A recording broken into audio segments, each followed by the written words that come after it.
pensei aqui hoje, falar mais sobre sindicalismo brasileiro e não falar por regulação, já que tem vários sindicalistas aqui. Vamos fazer um diálogo, vocês podem discordar sem nenhum problema, mas acho importante a gente discutir as questões aqui sobre o sindicalismo brasileiro aqui, tá? Então a ênfase, vou dar hoje na nossa fala mais conversando sobre sindicalismo brasileiro.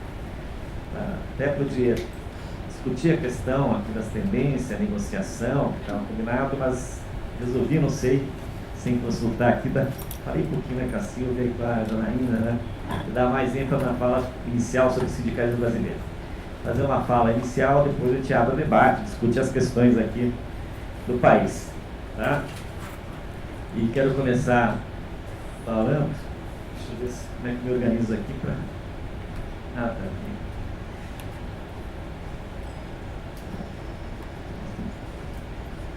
Como é que... Tá bom. Eu quero começar dizendo o seguinte, eu acho que uma das questões que nos anima no projeto aqui, de participar, é exatamente essa articulação que existe entre o movimento sindical e o movimento popular, da moradia, o movimento social. Acho isso um indicativo, para mim, das perspectivas futuras que o sindicalismo tem construído, fazer essa ponte. Até porque a grande questão que eu quero conversar com vocês é o seguinte: acho que o sindicalismo brasileiro vive, não só brasileiro, mas internacional, vive uma certa encruzilhada entre se afirmar como um ator que representa só os interesses da corporação ou ter protagonismo, como já teve na história, de colocar as questões mais gerais das pessoas que são menos favorecidas na sociedade. Tá? E esse desafio está colocado para o movimento sindical. E vou começar dizendo para vocês o seguinte: por que esse desafio está colocado? Porque se abrir o debate internacional entre os estudiosos do sindicalismo, tem uns estudiosos que começaram a afirmar a seguinte tese: o sindicato é uma instituição que não tem futuro. É uma instituição que até pode continuar existindo, mas com uma função muito limitada na sociedade. Com vários estudiosos fizeram isso. Até tem um brasileiro que produziu um livro, professor da USP, Leôncio Martins Rodrigues, que escreveu um livro chamado Destino do Sindicalismo. Daí ele faz a seguinte pergunta: o sindicalismo está em crise ou está em declínio? O sindicalismo está em crise ou declínio? Qual é a diferença? Crise. Não, o sindicalismo está encontrando uma dificuldade conjuntural, mas passando esse contexto adverso, vai recuperar sua força, seu poder dentro da sociedade, representar os trabalhadores. Isso é crise. Declínio significa uma outra coisa. Não, o sindicalismo não está em crise, está em declínio. As transformações do capitalismo contemporâneo, as transformações na composição da classe trabalhadora são de tal magnitude que o sindicalismo não tem como se reorganizar e ter a mesma força que teve no passado, na sociedade. Então, ou seja, nós não vivemos numa sociedade só de transformações pontuais, mas extremamente profunda. Uma sociedade que passou de ser, onde a base da composição era a classe trabalhadora, operária, industrial, para uma sociedade pós-industrial, onde os trabalhadores estão muito mais dispersos e grande parte dos trabalhadores não precisam mais dos sindicatos, que têm poder de barganha para estabelecer uma relação contratual própria.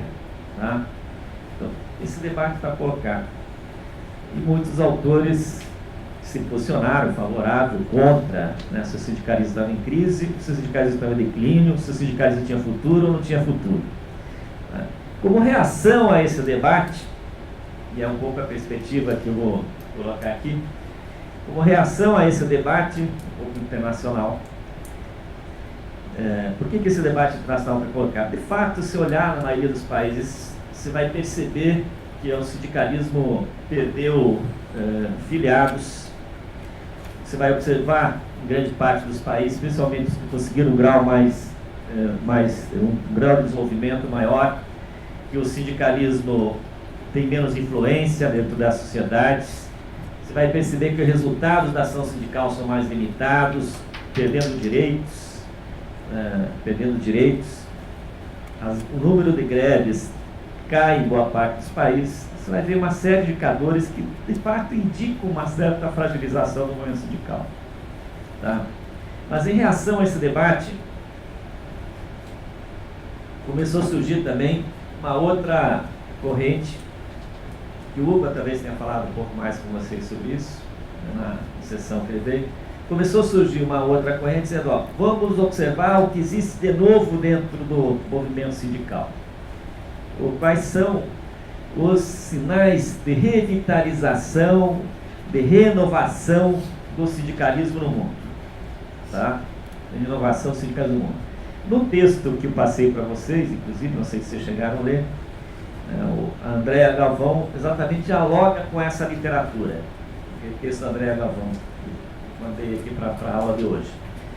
E Andréa Galvão diz, ó, uma das estratégias de ação sindical é uma articulação do movimento sindical com o movimento social.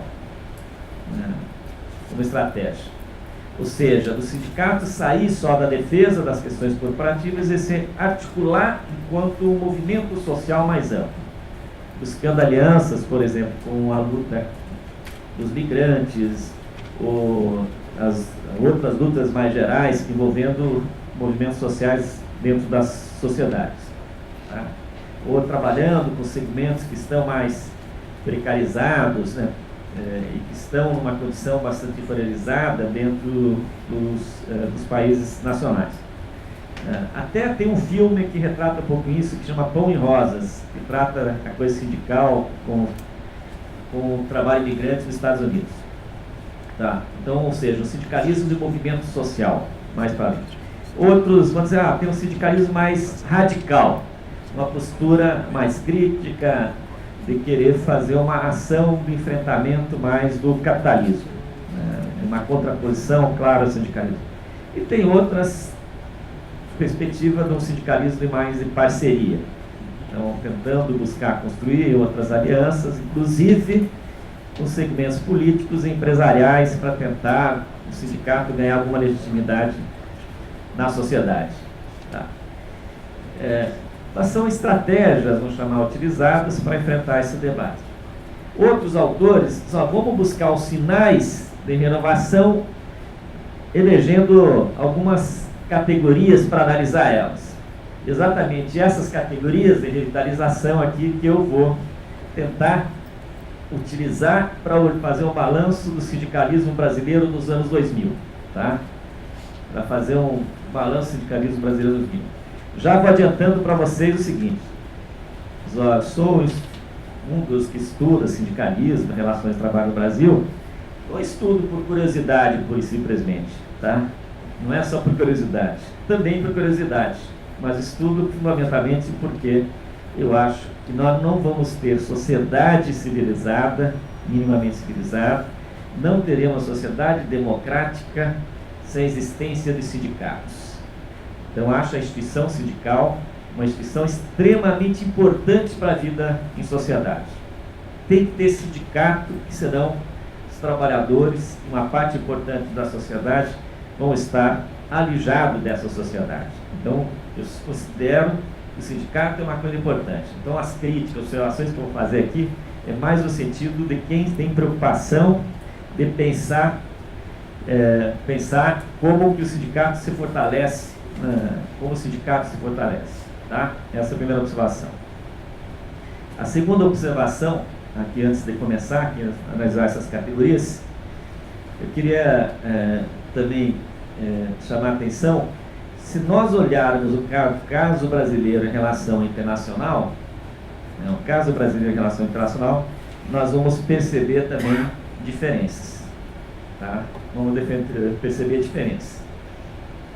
Por que vamos perceber diferença? Porque nem todos os indicadores sindicais do período recente são desfavoráveis aos trabalhadores. Você tem indicadores que são favoráveis, coisas que o sindicato se fortaleceu. Outras coisas o sindicato perdeu. Mas em síntese aqui, vou já adiantando, mas o sindicato também perdeu protagonismo na sociedade. É uma instituição que perdeu credibilidade perante a sociedade. Isso é inegável, os dados mostram. O sindicato era uma das instituições de maior nível, uma instituição que a população mais confiava. No final dos anos 80, mesmo no começo dos anos 2000, era uma das instituições de maior credibilidade. Hoje o sindicato é uma das instituições que tem menos credibilidade na sociedade brasileira. Só ganha dos partidos políticos, do Congresso Nacional e sistema de saúde. Tá? Então, inverteu isso. Então, nós temos que tentar entender por que isso aconteceu para pensar a questão sindical. Tá? Então, adiantando isso. Mas eu vou começar, para a gente entender isso, eu fiz aqui botei umas fotos para fazer uma ilustração aqui, espero não ofender ninguém. Aqui botei umas fotos para a gente fazer uma ilustração para pensar a questão sindical aqui, tá? Se alguém se sentir incomodado, pode falar que nós somos muito abertos ao debate aqui, tá? E não queremos nunca ser nenhum dono da verdade, tá? Mas queremos colocar questões para reflexões. A primeira coisa que eu queria chamar a atenção são dois slides que têm a mesma perspectiva. Só assim para a gente ilustrar a nossa análise. A primeira, aqui, não dá para enxergar aqui? A greve, a foto, né, da greve dos garis do Rio de Janeiro no Carnaval de 2014. Tá? Essa foto, junto com a próxima, o que ela indica, essa foto? O sindicato fez um acordo no Tribunal Regional do Trabalho do Rio de Janeiro, dizendo que estava tudo acertado, nova convenção coletiva. E disse, e mesmo assim aconteceu o movimento dos garis. Daí que o sindicato começou a desqualificar esse movimento. Disse, não, são meia dúzia, né, que fazem agitações influenciadas por algumas correntes políticas. Tá? Mas na verdade, depois as fotos apareciam, o Rio de Janeiro inteiro, um monte de lixo. Né? Ou seja, o lixo não estava sendo recolhido. Tá? E o sindicato, inclusive, deu entrevista, acho que a única vez na vida, de 5 minutos no Jornal Nacional, dizendo que estava tudo resolvido, que estava tudo ok e tal. Né? Ou seja, o que é o fenômeno? A base passando por cima da direção. Tá? Passando para cima da direção. Obviamente, para acabar a greve, foi retomada uma nova negociação. Quem fez a negociação foram representantes da categoria, e com isso você fez o acordo para o fim da greve. Tá? Então, e essa foto aqui é uma foto que sinaliza aqui um processo de mobilização intenso deles. A mesma coisa, a gente pode ver que aconteceu, aqui só uma, nas grandes obras do PAC, né, em 2011, 2012, aquela outra foi em 2014, na foto aqui, essa aqui é 2011. Ou seja, grandes movimentos de mobilizações de trabalhadores, em que os sindicatos vão correr atrás para ver quem representa esses trabalhadores. Aqui eu botei 2 casos, mas é um fenômeno que voltou a acontecer no Brasil, um fenômeno que tinha acontecido em 78, 79, 80, aqui. Aqui, por exemplo, aqui, em 79, tivemos greve da construção civil, greve dos metalúrgicos, também aconteceu o mesmo fenômeno. Tá? Aconteceu um fenômeno muito parecido. Ou seja, acontece um movimento espontâneo, mobiliza muita gente e não é organizado e puxado pela direção do sindicato. Então essa é uma primeira situação para a gente pensar a questão sindical. Ou seja, a segunda situação é uma coisa mais grave ainda, uma questão mais grave ainda, o fato é que aconteceu nos comerciários do Rio de Janeiro, tá? Como situação. Nós tivemos aqui uma intervenção nos sindicatos comerciais, só 2014, não é? 2014 não é 2104, está errado aí. Mas o que é um sindicato com 500 mil pessoas na base. Tem 3.800 pessoas sindicalizadas. Mas na eleição, quantos participaram que elegeram a diretoria, vocês sabem? 300 pessoas. A Fantástico fez uma matéria de 12 minutos, não sei se alguém viu. Vocês viram? fez uma matéria de 12 minutos dizendo: o sindicato se transformou uma entidade a serviço de uma família, né? A família Roma aqui, né? E o sindicato passou a presidência do pai para filho. O filho, que era presidente do sindicato, tinha 2 empresas de táxi aéreo, para não ser denunciado. Depois outro dizem que tem 3 empresas de táxi aéreo, e inúmeros outros imóveis. O salário do presidente era, segundo ele, uns 59 mil reais.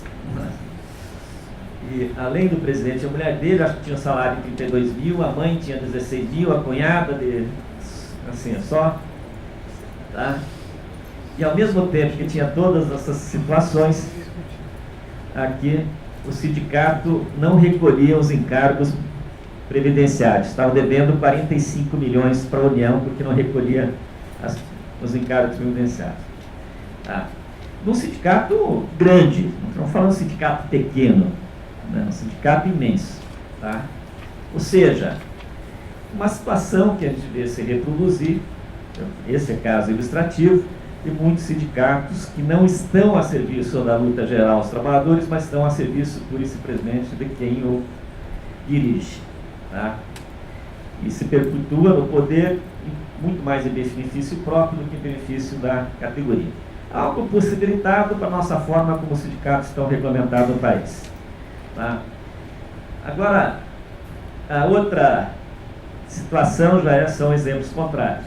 Eu sei que eu encontrei uma foto de 2015, os bancários fizeram greve em todos os últimos anos, desde 2004, com exceção de 2007. Mas o que é a foto aqui? É uma greve em que as assembleias são muito expressivas na participação, mas as mobilizações de rua são muito pequenas. É uma greve que tem durado mais tempo.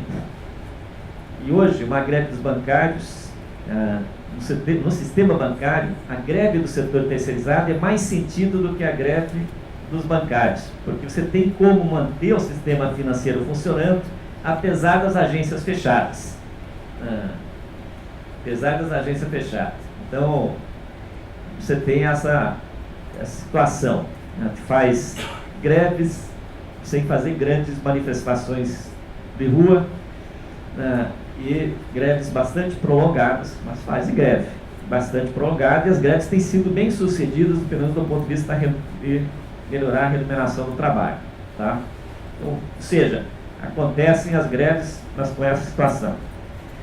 A outra também é uma foto de 2015 das mobilizações metalúrgicos da ABC aqui contra as demissões. Então, ou seja, massa reunida, mobilizada. O que estou falando? Aquela coisa do sindicalismo não ter futuro, não tem nada. Essas duas fotos mostram: o sindicalismo tem vida, fazendo greve, juntando gente. E outras situações mostrando: tem mobilizações acontecendo, os trabalhadores passando por cima da direção dos sindicatos. Tá? São situações colocadas. Assim como, aqui essa greve aqui dos metalúrgicos, isso aqui é da foto metalúrgica aqui de Curitiba, da manifestação contra o PL 4330, né? A legalização da picaretagem. Essa foto. Aqui, ao mesmo tempo que tem a situação, queria chamar a atenção, tem duas fotos aqui. Tem essa aqui, desse movimento de resistência, tem essa outra que é da CUT. Aqui tem duas situações. Porque o que estou querendo chamar a atenção? Essa questão aqui a Magda conversou com vocês sobre terceirização, mas o que me chamou muito a atenção aqui, que o movimento sindical, também os pesquisadores, nós, fomos pegos de surpresa pela forte reação da sociedade contra o PL 4330.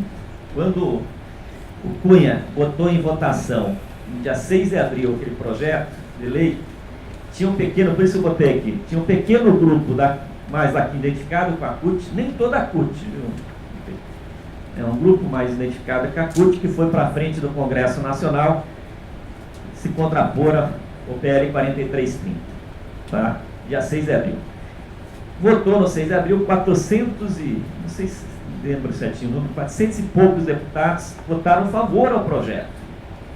E algumas centrais sindicais, inclusive no primeiro momento, aqui, negociaram ou estavam querendo participar da negociação, dizendo, não teria força de resistência para barrar esse projeto, então vou negociar para os trabalhadores perderem menos.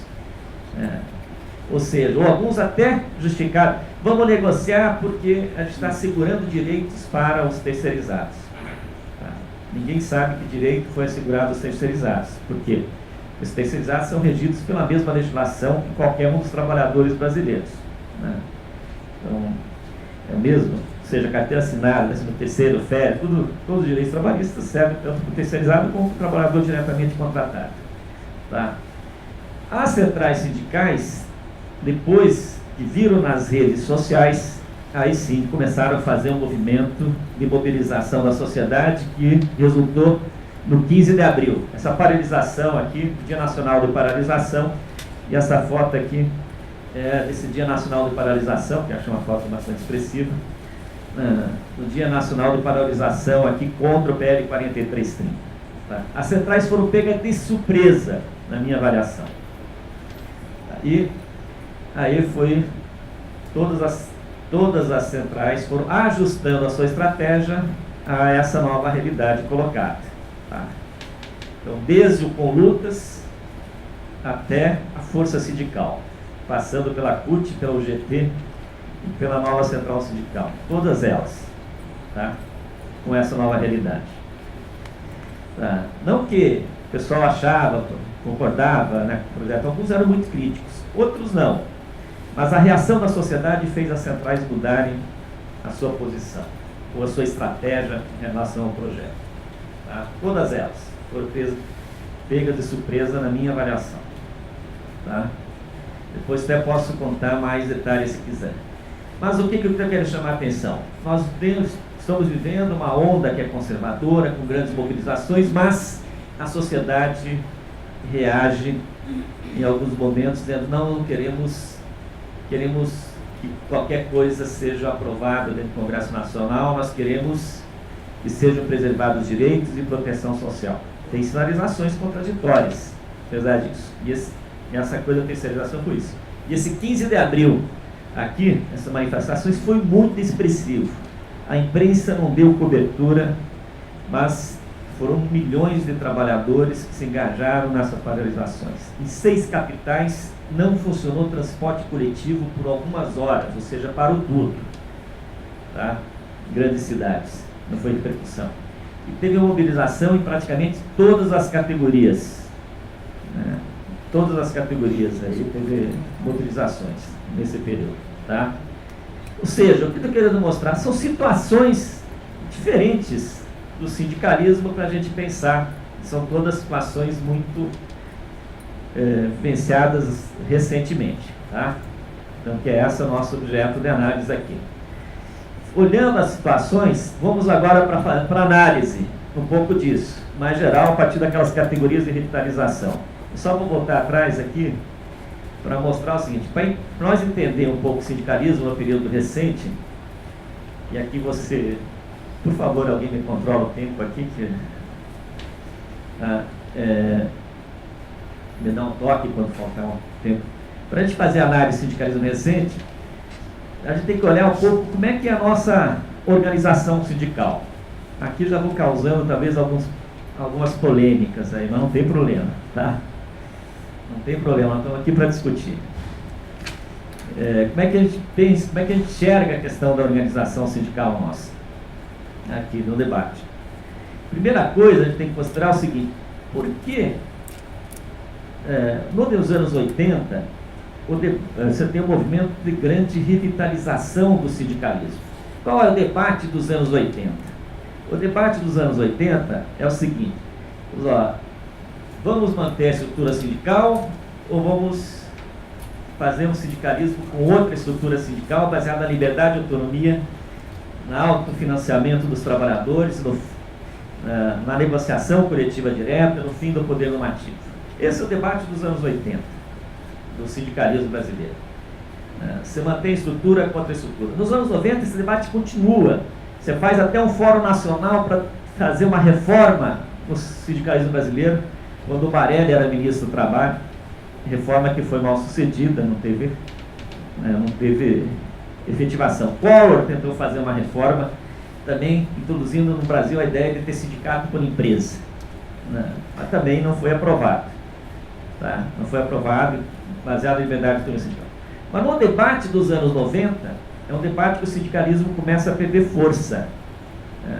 Começa a perder força nos anos 90, no caso brasileiro.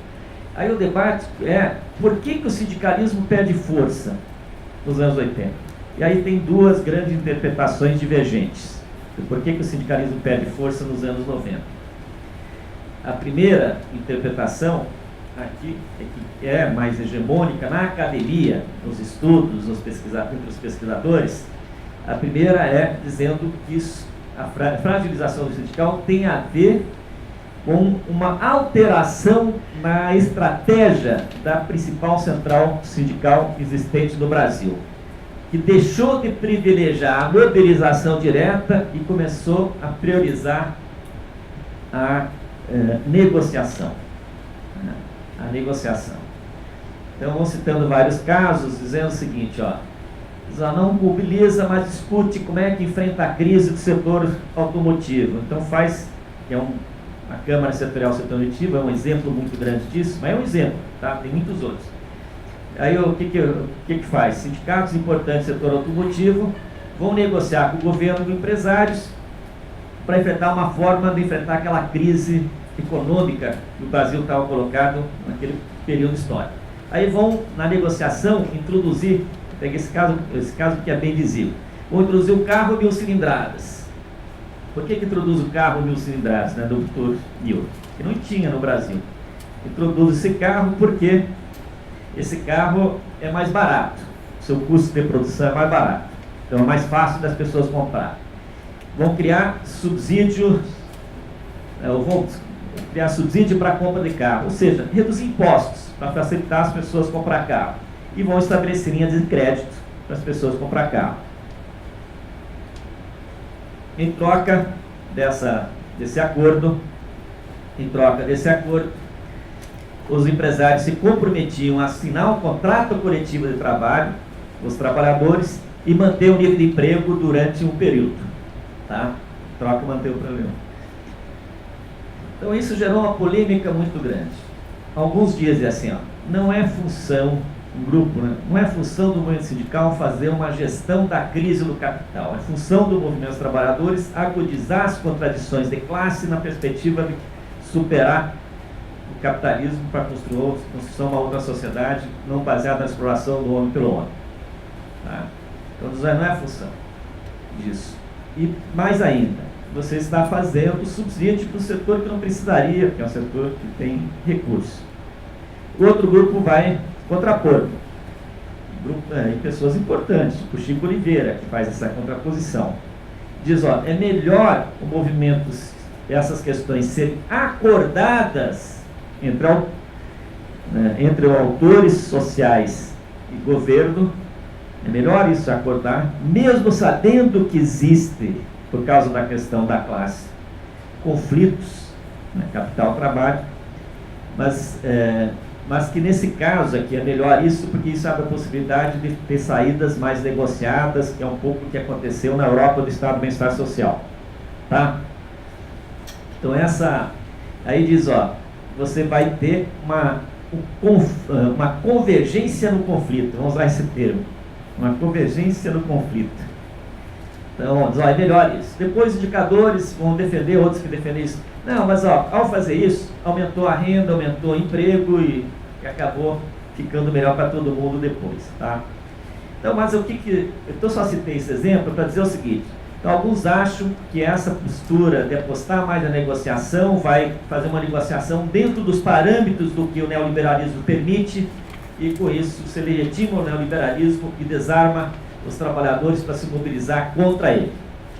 E outros vão dizer o seguinte: não, tudo bem, isso aconteceu, houve uma mudança de estratégia, mas a razão que explica a crise do sindicalismo é muito mais porque o contexto se transformou muito mais contrário aos trabalhadores. adverso aos trabalhadores.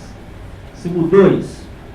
Ou seja, você tem um contexto de fim dos paradigmas de transformação social, depois da queda, né, do Muro de Berlim. Você tem uma ordem econômica internacional extremamente desfavorável aos trabalhadores. A gente já abordou isso na primeira vez que eu vim aqui, então não vou repetir. Você tem, do ponto de vista de valores, cultura, uma exacerbação do individualismo, que as pessoas não querem dedicar tempo para poder se reunir com outro, fazer ação coletiva, estão muito mais preocupados com melhorar a sua condição de empregabilidade ou ser empreendedor para poder se sair melhor. Você tem uma valorização da integração pelo consumo, então os valores da justiça, da solidariedade perderam força dentro da sociedade. Tá? E você tem, no caso brasileiro, um mercado de trabalho muito desfavorável, com o crescimento do desemprego, o crescimento do desemprego muito forte, com a abertura da economia, com a reestruturação produtiva e com a crise econômica. Então, ou seja, se explica pelo contexto. Tá? Então, esse era o debate dos anos 90. E aí a tese de quem defendia isso, não, a eleição do Lula pode reverter esse quadro. Então vamos apostar muito na eleição do Lula para reverter esse quadro em 2000. E essa foi uma aposta nos anos 90, com uma parte importante do movimento. Tá? Então esse é o debate dos anos 90, colocado. Nos anos 2000 o debate é outro. Mas para poder dialogar um pouco com esse debate, aqui agora vou entrar concretamente nesse slide. Aqui, para a gente entender um pouco nos anos 2000, que nos anos 2000 se coloca de novo a ideia de uma reforma sindical como uma forma de você enfrentar os problemas colocados. Mas, nos anos 2000, a ideia da reforma sindical já perde muita força na sociedade. Por que ela perde força na sociedade? Porque tem uma questão que tem que se colocar. Por que essa estrutura sindical criada nos anos 30, 40 não se alterou ao longo do tempo? Por que ela permanece em vigor no país ao longo do tempo? E aqui vou só chamar a atenção parênteses. Eu não acho que é uma questão central para discutir a questão sindical. Mas, é importante, eu sou favorável, depois posso dizer, a reforma sindical, mas acho que nesse contexto, ter feito a reforma sindical não alteraria substantivamente a realidade do mundo sindical aos trabalhadores. Não alteraria substantivamente. Porque a crise, ela tem profundidade, é uma coisa muito mais profunda do que isso, do sindicalismo. Tá. Então, o que é a tese um pouco que eu chamo a atenção? Que essa estrutura sindical criada no nosso país, ela tem uma contradição em si. O que eu botei aqui, uma ambivalência. O que é? Ao mesmo tempo que o Estado define as regras de como o sindicato deve se organizar, estabelece o controle e a tutela, por outro lado, garante uma série de salvaguardas para o sindicato existir e para você desenvolver ação coletiva. Então tem essa contradição. Isso é histórico. Vem desde os anos 30, desde 31, quando essa questão começou a ser construída, instituída, em 31 com o governo Vargas. Tá? Desde os anos 30, essa questão está colocada. Ou seja, você tem essa ambiguidade, ou podemos até dizer essa certa contradição. Em certos momentos, a estrutura sindical dá uma série de garantias. Tem dinheiro, tem autonomia, tem estabilidade para dirigente sindical, tem uma certa salvaguarda do empresário não intervir no sindicato se o sindicato for atuante, dá para preservar isso, não precisa se vender. Mas, por outro lado, o Estado define uma série de regras que limitam a liberdade do trabalhador definir a melhor forma de se organizar. E você produz também, por essa mesma estrutura, aquelas situações que eu estava falando do sindicato dos comerciários do Rio de Janeiro. De levar a conotação de ter sindicatos cartoriais e ter sindicatos sem nenhuma representatividade. Então você tem essas duas situações colocadas. Tá? Essas duas situações colocadas. Tá? Então isso é uma especificidade, porque porque as regras da toda organização sindical no caso brasileiro são definidas pela lei. Passado isso, vamos para a nossa questão que mais interessa, que a gente vai retomar essas questões. O que é o debate dos anos 2000? Tá? O que é o debate dos anos 2000? Mais recente. Falei nos anos 90, vem muito em torno da estrutura sindical. Nos anos 90, porque fragiliza, daí tem as duas posições no debate. Nos anos 2000, daí eu estava falando dos anos 90, só havia uma crença, uma parte importante do movimento sindical, de que uma forma de reverter essa situação desfavorável era com a eleição do Lula. E apostaram na eleição do Lula como uma forma de reverter isso. Depois nós vamos fazer a análise disso. Tá? Em 2000, com a eleição do Lula, que acabou se concretizando em 2002. Então, o debate a partir dos anos 2000, no mundo acadêmico, é uma análise do que significou o movimento sindical no governo de origem trabalhista. Tá? Um governo que vem do movimento sindical. Então, esse é o debate. Aí tem várias formas diferentes de interpretar essa relação. Eu vou dizer quais são as posições aqui muito rapidamente, para depois eu falar mais o que eu acho. Tá? O que eu acho. A primeira tem uma parte dizendo, não, a fragilização do movimento sindical se acentua, uma primeira posição, no governo Lula. Por que se acentua? Porque o governo Lula desarma ainda mais os trabalhadores para se mobilizar, para fazer greve, tá? Porque são cooptados pelo governo, né? São cooptados pelo governo por cargos ou por outras coisas, e aí o movimento sindical deixa de fazer a sua ação de contestação. Tá? Essa é uma tese defendida por importantes pesquisadores. Então há uma cooptação do movimento sindical. Ele perde a sua autonomia de ação. Tá? Essa é uma parte dos pesquisadores. Ricardo Antunes, Graça Drusch, Chico Oliveira, que defende uma posição isso. Esses textos são mais do 2005 e 2006, não são textos tão contemporâneos que falam isso. Aí tem uma outra posição que diz, não, o movimento sindical ampliou sua influência no governo sem perder a autonomia. Então, olha, o movimento sindical tem espaço para negociar uma série de coisas no governo, negociar uma política de valorização do salário mínimo, tem assento no Conselho de Desenvolvimento Econômico e Social, tem as portas abertas para negociar uma série de coisas. E esse movimento não perdeu sua autonomia, sua ação de ser. Outros vão dizer mais ainda, dizendo, ó, tem que entender isso dentro de uma perspectiva mais histórica, mais geral.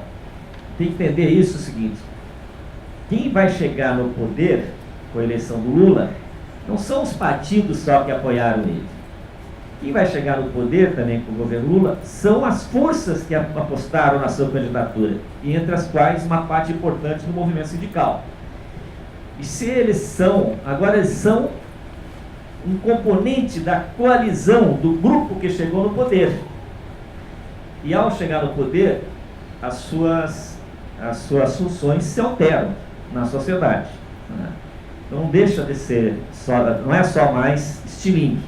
Também tem que se preocupar com as condições de governabilidade do país. Tá? Com as condições de governabilidade do país. Então, ou seja, diz, ó, no fundo, são entidades que estão sustentando esse projeto que chegou no poder, tá? De certa forma. Tá? Chegou no poder. É o texto que mandei aqui do Adalberto Cardoso, que mandei para vocês também para a sessão para ser lido. Tá? Vão chegar no poder. Mas ao mesmo tempo, e isso eu vou depois explorar um pouco mais, só para dizer isso, mas ao mesmo tempo você criou todo um sistema de organização sindical em que fortaleceu a cúpula, né, com o reconhecimento das centrais sindicais, criou o mercado sindical e o que você fortaleceu foram as instâncias superiores. Mas eu vou voltar a isso, que ele chama de oligarquização, né, de criar as oligarquias sindicais via centrais. Tá? Então essa é uma outra posição. Uma outra posição é dizendo, ó, o movimento sindical fez muitas ações, fez muitas coisas. Vou dizer aqui também, fortalecer um pouco essa posição. Mas perdeu protagonismo na sociedade. ou seja, perder influência. É uma tese que eu vou desenvolver mais porque eu tenho concordância, inclusive, com ela. Tá? E a outra, que é o debate que tem se houve revitalização do movimento sindical brasileiro ou não, que nós vamos debater agora em seguida. Tá?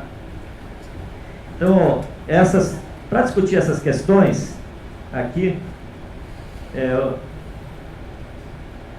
vou, desculpa passar aqui, vou usar algumas categorias só de análise, olhar aqui, a representatividade dos sindicatos aumenta ou diminui? A questão os resultados econômicos da situação são melhores ou piores? As questões políticas do movimento dos trabalhadores são melhores ou piores? Seu grau de influência na sociedade mudou ou não? A organização sindical, o que mudou e o que significou essas mudanças? E você tem mais influência ou não na sociedade, societal, tá? Eu vou agora desenvolver cada um desses aspectos aqui, tá? Então, primeiro, eu vou começar com uma coisa mais fácil. O que aconteceu de novo do ponto de vista da organização sindical? Aqui vou pedir desculpa para algum de vocês, talvez quem não esteja fora do mundo sindical vai ter mais dificuldade de entender isso, tá? Mas vamos tentar explicar aqui. O que aconteceu de novo do ponto de vista da organização sindical? O que aconteceu de novo foram duas coisas com consequências depois muito grandes, que são importantes. Uma, você fez uma lei em 2008 de reconhecimento das centrais sindicais, tá? Ou seja, agora as centrais sindicais fazem parte da estrutura sindical. Antes elas não eram proibidas de existir, mas elas não tinham funções sindicais. E a segunda grande novidade é que você introduziu dentro da estrutura sindical entidades e trabalhadores que não faziam parte dela, estavam fora dela. Especialmente as federações, confederações que foram criadas fora da estrutura sindical. Por exemplo, a Confederação Nacional dos Metalúrgicos da CUT, a Confederação Nacional dos Trabalhadores Metalúrgicos da Força Sindical, não faziam parte da estrutura sindical. Agora começam a receber imposto sindical, começam a fazer parte, como entidades sindicais, tá? Assim como dos bancários, assim como dos químicos, de várias categorias, tá? Você vai ter mais do que uma estrutura sindical no mesmo setor econômico, tá? E também você incorporou os servidores municipais, que não tinham imposto sindical, agora começam a ter imposto sindical, e a sua forma de funcionamento se aproxima muito mais, se aproxima também dos sindicatos oficiais, tá? O que teve essas duas novidades? O que essas novidades significaram? Primeira coisa, você criou o que nós chamamos um mercado sindical. Um mercado sindical. Por quê? Porque as centrais sindicais, com a nova lei e as confederações, elas vão ganhar recursos dependendo de quantos sindicatos filiados elas têm, né? O número de sindicatos filiados que tem. Por exemplo, os engenheiros aqui são filiados a... Não, nenhuma. Ou seja, filiados a CUT? Não, independente. Independente? Nós somos filiados na F6, por sua vez, é vinculado à CUT. Tá. Então, pegar qualquer sindicato, metalúrgicos aqui são filiados à força sindical, tá? Então, o que é a nova lei? 10% daquele dia do governo, que é um dia que é descontado do trabalhador, 10% desse dinheiro, já que os metalúrgicos são filiados à força, vai para a força sindical, tá? Vai para a força sindical. Assim, pegar outro, que os sindicatos bancários Curitiba é filiado à CUT, então os 10% do imposto sindical recolhido dos trabalhadores bancários vai para a CUT, tá?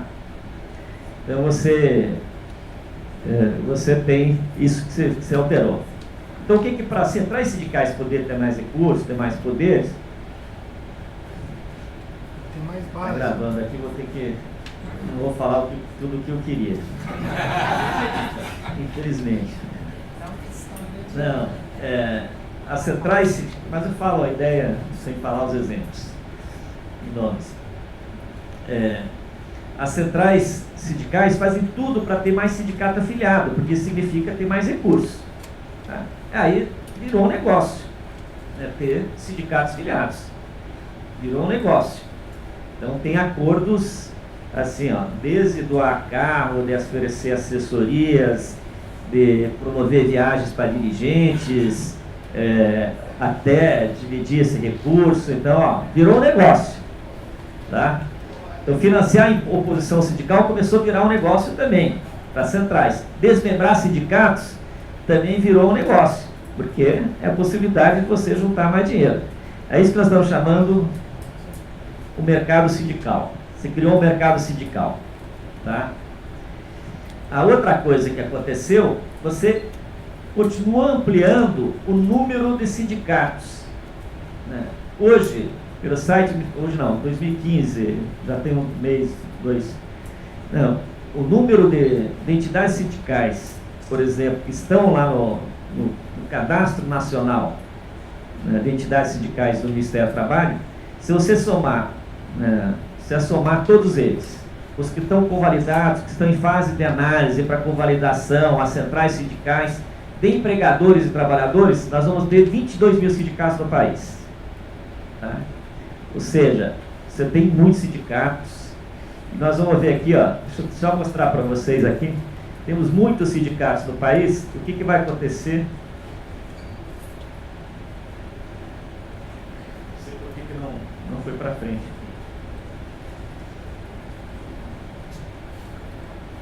Aqui, ó. Tem um número muito grande de sindicatos no país, mas sindicatos pouco representativos. Olha, setor, o sindicato de empregados, em média, tem 933 filiados. Em média. 933 filiados.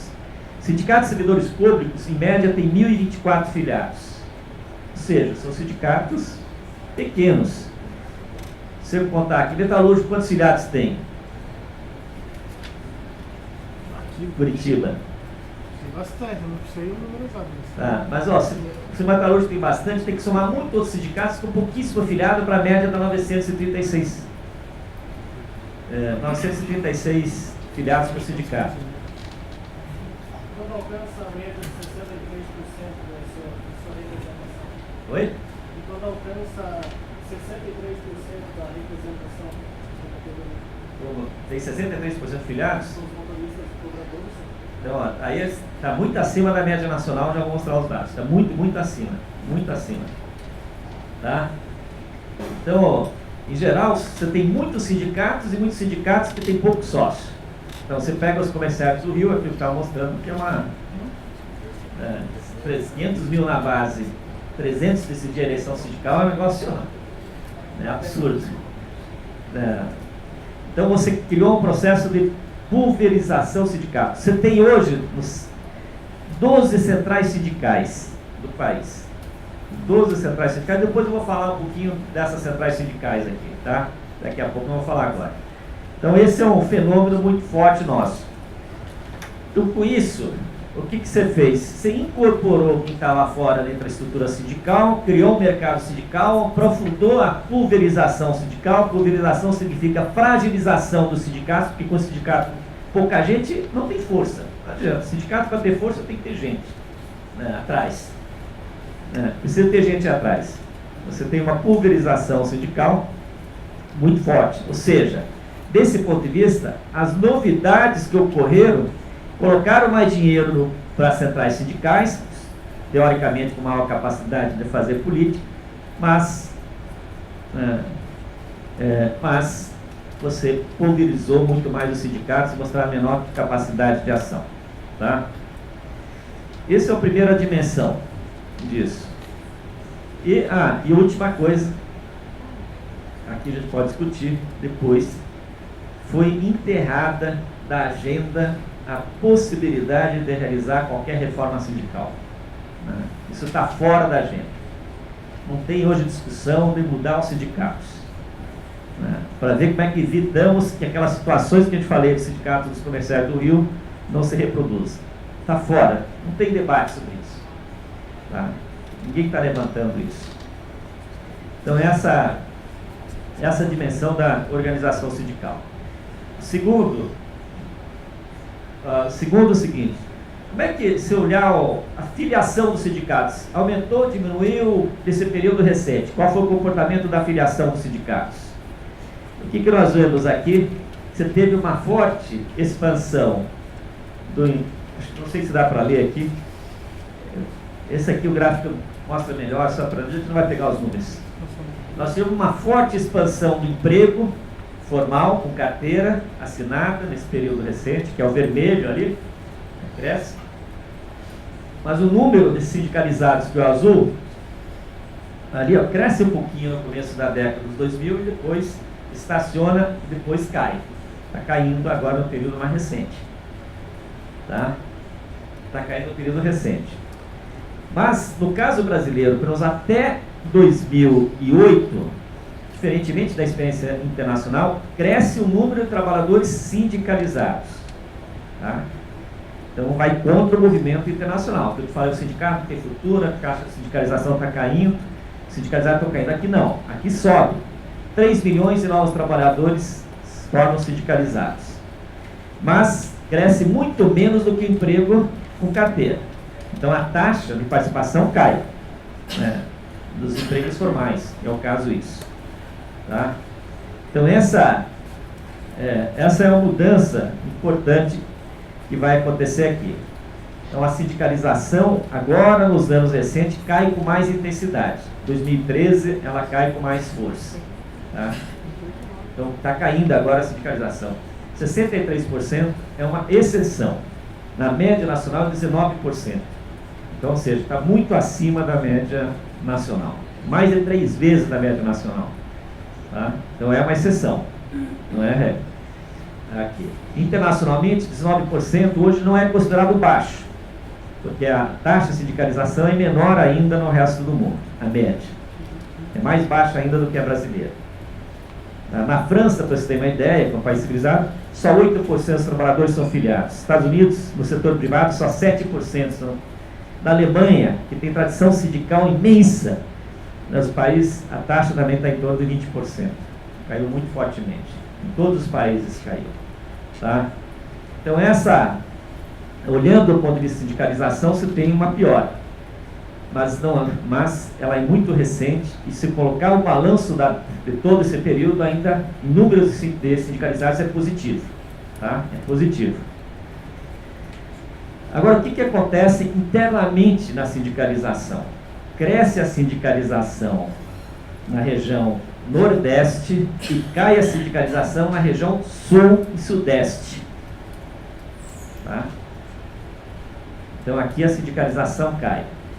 Na região sul em geral, tem claras exceções. E cresce a sindicalização no campo e cresce no campo e entre as mulheres também e cai nas outras categorias, especialmente, inclusive, setores industriais. Também cai a sindicalização. Bancários cai, mas é uma taxa de sindicalização extremamente elevada. Motorista, aqui você tem uma taxa muito elevada. Então, talvez seja uma exceção no sentido de aumentar essa taxa fortemente. Então, do ponto de vista da sindicalização, o que é? Os sindicatos não conseguem aglutinar nas suas entidades os terceirizados, os desempregados, os informais, não conseguem aglutinar, mas mantém, de certa forma, um número de sindicalizados razoáveis. Então, aqui não há nenhum desastre, como aconteceu em outros países, de cair muito fortemente essa taxa de sindicalização. Então, esse do ponto de vista da sindicalização. Depois, do ponto de vista da dimensão econômica, aqui, qual foi o resultado da ação dos sindicatos? O resultado da ação dos sindicatos. Aqui, desse ponto de vista, os resultados também têm aspectos positivos. Aqui, tem aspecto positivo. Por exemplo, você conseguiu aqui a política de valorização do salário mínimo. Essa política de valorização do salário mínimo não é pouca coisa. A gente hoje pode jogar tudo e menosprezar, mas vou citar 2 exemplos para vocês terem uma ideia de como isso é importante. Aqui, Eu sei que todo mundo sabe que na África do Sul tinha um apartheid, né, que os bancos mandavam e uma sociedade extremamente segregada. Aí o Nelson Mandela fez um movimento, ganhou a eleição e o partido dele, que é o Partido do Congresso Nacional, começou a comandar o país, né, que era um setor chamado de oposição popular e tudo e tal. Mas a África do Sul, até agora, não conseguiu implantar uma política salário mínimo. Não conseguiu, não tiveram força. A desigualdade não diminuiu, o desemprego continuou sempre elevado durante todo esse período no governo chamado popular, entre aspas. Até nós fomos chamados agora para a África do Sul, conta a experiência brasileira de como foi essa política salário mínimo, porque nós não conseguimos viabilizar. Então, ou seja, se tornou até uma referência internacional. É pouca coisa, é verdade. O salário mínimo é muito baixo ainda no nosso caso. Mas o efeito social do salário mínimo é muito importante. Eu já vou te contar depois como é que começou essa história da política do salário mínimo. Aqui, agora no período recente. Que é uma ação sindical também. Tá? Então se nós pegarmos outros países da América Latina, a Colômbia, que teve um boom de crescimento maior que o caso brasileiro, não adotou política de salário mínimo, os efeitos sobre o mercado interno também foram muito piores. Tá? Então, tudo bem, não é uma tábua de salvação, não é nada revolucionário, mas é uma política extremamente importante. Tá? A outra questão que eu queria chamar a atenção, aqui, que está aqui nesse gráfico, que já falei, é o resultado da negociação executiva a partir dos dados do Diese. Tá? O que aconteceu nesse período? O seguinte, o azul aqui é que depois de 2004 até 2014, aqui o número de categorias que conseguiu o aumento real de salário é muito expressivo. É muito expressivo. O aumento está localizado entre 1 e 2 salários mínimos, 1 e 2%. É pouco, é verdade, mas se vai somando ao longo do tempo, isso vai dando diferença na remuneração média. Isso é resultado da ação sindical. Então aqui o que eu queria chamar a atenção aqui é que os sindicatos foram eficientes nesse período em colocar mais dinheiro no bolso do trabalhador. É verdade que fortalece a lógica da inclusão pelo consumo, né, da cidadania vinculada ao consumo, tá? Fortalece essa lógica, que é muito forte do ponto de vista social. Tá? Mas os sindicatos conseguiram colocar mais dinheiro no bolso do trabalhador nesses últimos anos, via reajuste ou via PLR, participação, lucros e resultados. Eu até uma vez já falei aqui com vocês, não quero repetir porque sou muito crítico a isso, mas essa remuneração variável cresceu muito fortemente. Ou seja, se os sindicatos forem eficientes em colocar mais dinheiro no bolso do trabalhador, é fruto da sua ação sindical. Tá? A gente pode questionar, porque tem esse viés da inclusão pelo dinheiro, pelo consumo. Tá? Esse é o viés da inclusão social. Tá? Desse ponto de vista, os resultados também foram muito positivos. A política de valorização do seu mínimo, o reajuste das categorias profissionais. Tá? Deixa eu ver aqui.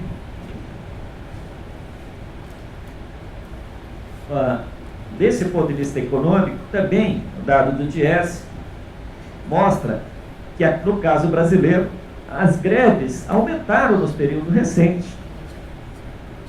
Ou seja, é um sindicalismo que voltou a fazer greves, voltou a fazer mobilizações. Fazer greves é uma expressão de força do movimento sindical. Então, isso você não pode menosprezar. Tá? Todo mundo sabe que fazer greve não é uma coisa fácil. Mas o sindicalista um dia me ensinou, e nunca mais esqueci, dizendo o seguinte, se o sindicato, às vezes em quando, não fizer uma greve, ele perde o respeito do empregador. Então, tem que fazer greve para mostrar que...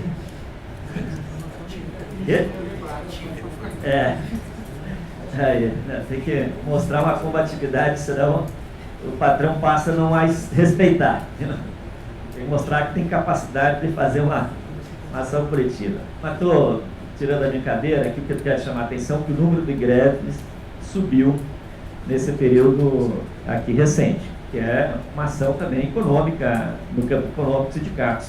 E o gráfico, a tabela próxima, mostra que grande parte das greves elas conseguiram, são as greves propositivas, conseguiram alguma conquista, tá? Não é uma greve defensiva, é greve, ó, não pagou o 13º, que eu vi hoje dos motoristas aí no jornal. Vai ter que fazer greve para receber o 13º. Então é uma greve defensiva, né? Você está simplesmente querendo que a lei seja cumprida, né? Tá? Então não é para conquistar nada novo, né? Então, a greve propositiva, aqui, ó, em 2004, ela correspondia a 65% das greves era para acrescentar direito.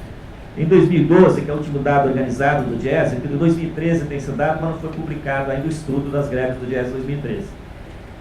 64% das greves, elas tinham esse caráter de acrescentar direitos. Tá? Não era só para pagamento atrasado, cumprimento da lei, do contrato, mas também para acrescentar direito. Tá? Então, do ponto de vista econômico, o resultado das negociações coletivas, o aumento de greves, foram eficientes no sentido de aumentar, os sindicatos apresentar resultados e botar mais dinheiro no trabalhador. É verdade que os nossos estudos mostram também que nos outros aspectos houve pouquíssimo avanço e houve mais retrocesso do que avanço nas relações de trabalho nesse período recente. Por exemplo, se nós pegarmos um outro tema muito caro para a luta dos trabalhadores, a questão da jornada de trabalho. Não teve grandes conquistas em relação ao tema. Até tem uma mudança importante, é o seguinte, o número de pessoas que trabalham acima de 44 horas semanais diminuiu fortemente nesse período recente, né?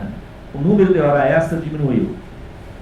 O número de pessoas que trabalham acima de 44 horas diminuiu fortemente nesse período. Mas ainda pulou de 28 para 38, de 38 para 28. E subiu fortemente o número de pessoas que trabalham entre 41 e 44 horas semanais. Aumentou 12% o número de pessoas que trabalham nessa faixa da jornada formal legal. Tá? Mas apesar, vamos chamar disso que está acontecendo no mercado de trabalho, se olhar o resultado das negociações coletivas, tem pouquíssimos acordos que conseguiram reduzir a jornada de trabalho. É praticamente inexistente contratos coletivos que conseguem colocar limites na intensificação do trabalho, que é um fenômeno que aconteceu fortemente nesse período recente. O ritmo de trabalho aumentou, porque você sofisticou os mecanismos de controle da jornada. E com isso, os sindicatos não conseguiram reagir a ele. Por isso que hoje cresce muito fortemente com as pressões, os controles, né? Crescem fortemente as doenças profissionais, as novas doenças ligadas à angústia, estresse, tudo, né, do trabalho. Tá? Então, desse ponto de vista, não teve nenhum avanço. Teve várias negociações, idas e vindas, é verdade, sobre banco de horas. Cresceu o número de banco de horas. Alguns acordos foram derrogados, porque houve resistência dos trabalhadores. Né? Mas cresceu o banco de horas. E teve um segmento que daí sim significou uma perda extremamente importante, consolidada agora nesse período recente, que é o trabalho em turno de revezamento. Tem uma interpretação judicial, uma súmula, mas tem também vários acordos coletivos que simplesmente eliminaram a quinta turma e aumentaram a jornada de trabalho. Né? Aumentaram a jornada de trabalho. Tá? Então, ou seja, o que estou querendo chamar a atenção, você teve avanço na remuneração, você teve cláusulas novas na relação de gênero também, em relação a algumas mais em relação ao direito da mulher, nem sempre assegurando o princípio do compartilhamento, né, das responsabilidades entre homens e mulheres. Tá? Então, aumento da licença maternidade para 180 dias. Então, você encontra em várias negociações coletivas isso. O período para levar filhos quando ficam doentes. Tal. Tem algo assegurado nesse sentido. O mesmo nas algumas questões, casos bancários, na relação homoafetiva, tem alguns direitos assegurados. Então, houve alguns avanços nesse sentido aqui, mas também são limitados. Tá? Ou seja, estou falando do ponto de vista da ação dos sindicatos, os resultados mais visíveis estão na questão econômica. Em outros aspectos, os avanços são mais esparsos e em alguns outros casos há retrocessos claros. A gente podia exemplificar mais coisas. Vamos lá para a nossa dimensão política agora. Aqui a dimensão política, aqui é fundamentalmente, aqui vou demorar um pouquinho mais para a gente abrir o debate, fundamentalmente a relação do movimento com o governo, né, nesse período. O que é a nossa análise aqui? Um pouco disso. Não dá para falar de uma relação que é homogênea. Ela tem pelo menos 3 períodos muito distintos. 3 períodos distintos. O primeiro período dessa relação vai da posse, né, da Vitória até a crise do mensalão. O segundo período vai do segundo mandato Lula. O terceiro período começa com o mandato Dilma, mas se intensifica mesmo a partir das manifestações de 2013. Tá? Então nós temos que analisar essa relação desses 3 períodos diferentes e olhar suas consequências sobre o movimento sindical. Tá? É isso que eu vou tentar fazer. Está pouco escrito aqui, vou fazer isso. Vou demorar um pouquinho mais nesse aspecto em relação aos outros, porque é mais sensível também, né? Tá? Então, ó, primeiro período do governo Lula na sua relação com o movimento sindical, é isso que nos interessa. Não estou fazendo uma análise geral do governo. Tá? Não estou fazendo uma análise. No primeiro momento do governo Lula, o governo Lula abre espaços institucionais de participação da sociedade em vários órgãos, no Conselho, por exemplo, de Desenvolvimento Econômico e Social, cria o Fórum Nacional do Trabalho, em 2003, tem espaço na participação de outros conselhos que vão pensar ou até gerir políticas públicas. Então, abre um espaço de participação. Isso é verdade. Mas o governo Lula adota, do ponto de vista econômico e das reformas do Congresso, uma agenda conservadora. Adota uma agenda conservadora. Uma política econômica ortodoxa, que é muito parecida, inclusive, em relação ao governo anterior. Existe toda uma polêmica, se era possível fazer uma outra ou não, se isso, tá? Se eram condições de... Mas não é esse o nosso debate. Você perdeu a oportunidade, ou se não tinha outra, dependendo do que fazia, caía. Então existe toda uma polêmica sobre isso. Mas não é o nosso caso. Aqui no nosso caso é discutir a relação com o movimento. Só quero discutir esse aspecto. Tá? Faz uma política econômica e sinaliza com algumas políticas sociais, de inclusão, especialmente o programa Fome Zero, o mais destaque. Tá? Faz isso. E no Congresso Nacional coloca em votação uma agenda mais conservadora, que a gente chama microeconômica. Entre os pontos que se destacam vai ser a reforma da Previdência. A reforma da Previdência que vai mobilizar os servidores públicos. Então, essa política governo vai gerar uma forte influência no movimento sindical. Uma forte influência no movimento sindical. E, claro, quem vai ser mais afetado vai ser a principal sindical, que é a CUT. Tá? Vai ser mais afetada, vai ser a CUT. Por quê? Então, o que é o primeiro movimento que a gente vai acontecer nesse primeiro momento? O primeiro movimento é dissidências da CUT, criticando a sua posição não crítica em relação ao governo, achando que é uma posição muito passiva, muito chapa branca, para usar aqui uma linguagem mais direta, tá? Muito chapa branca.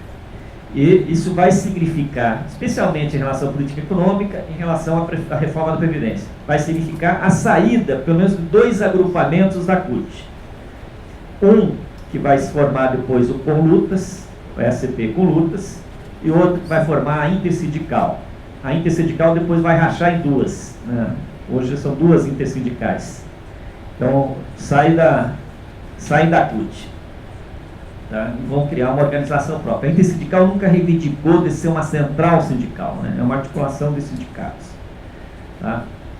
Então, esse é o primeiro movimento, vai rachar o movimento sindical.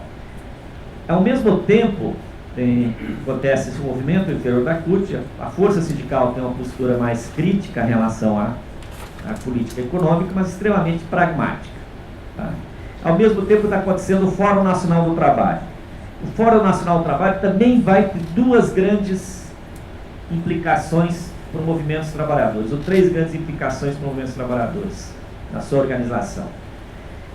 Primeiro, por um lado, os setores que são contra qualquer reforma sindical se aglutinam e criam uma grande frente sindical, reunindo 7 mil sindicatos, que vai dar base para a formação de uma nova central sindical. Isso chama-se Nova Central Sindical dos Trabalhadores, conhecidas popularmente como Nova Esquina. Tá? Então, vai criar isso, uma nova central, que aglutina fundamentalmente as entidades oficiais, que são contra qualquer reforma na estrutura sindical. Ela é criada exatamente para barrar qualquer reforma na CLT e na estrutura sindical. Tá?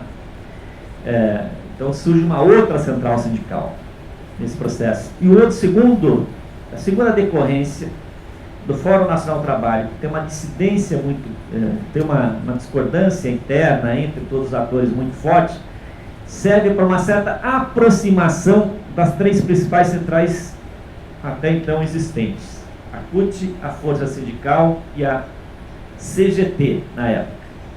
As três, de certa forma, se aproximam, porque o Fórum Nacional é composto de forma tripartite. Então, os empresários, os trabalhadores e o governo. Então, a bancada dos trabalhadores precisa apresentar suas posições de forma unificada. Isso vai significar muita conversa, muita negociação entre os trabalhadores para tentar formular uma proposta comum de reforma. Eu não vou abordar aqui na minha fala a reforma. Se quiser depois fazer a pergunta, eu discuto o que foi todo o conteúdo do Fórum Nacional do Trabalho. Tá? Vai aproximar essas centrais na negociação. A aproximação dessas centrais vai fazer com que elas tirem uma agenda de mobilização comum entre elas. E o que é o primeiro ponto da agenda? Puxado mais pela CUT, é verdade? O primeiro ponto é marchas nacionais pela defesa de uma política de valorização do salário mínimo, pela redução da jornada de trabalho e pela correção da tabela de imposto de renda, que vai acontecer em 2004. Uma grande marcha nacional mobiliza muita gente. Então, a política de valorização do salário mínimo vem como sugestão do movimento sindical para adotar no processo de marcha nacional. Nós, em 2005, fizemos um grande seminário para discutir quais eram as alternativas para pensar uma política de valorização do salário mínimo. E dentro das alternativas analisadas, é essa que depois foi implementada, né, efetivamente do governo, ou seja, o reajuste pela inflação do ano anterior, mais um aumento, né, que corresponde ao crescimento do produto interno bruto, ou seja, da riqueza gerada dos 2 anos anteriores. Tá?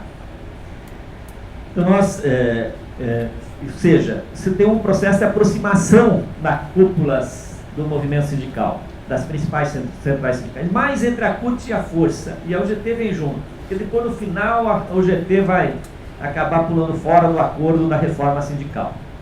Tá? Mas vai para além da discussão do fórum, vai na criação de uma agenda comum, e vai ter um processo de aproximação entre as centrais sindicais, que vai inclusive levar o movimento dos trabalhadores a apresentar, coordenado pelo DIES em 2007, um projeto nacional, né, dos trabalhadores para pensar o desenvolvimento do país.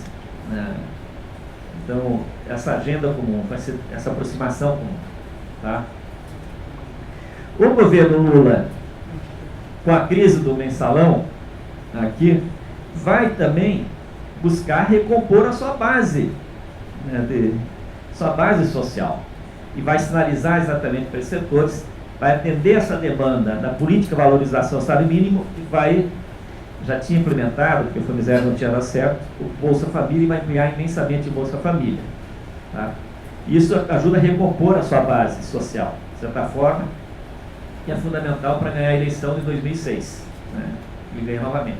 Num contexto já econômico mais favorável, de baixa inflação, mas mesmo com toda a crise mensalão, o governo ganha a eleição.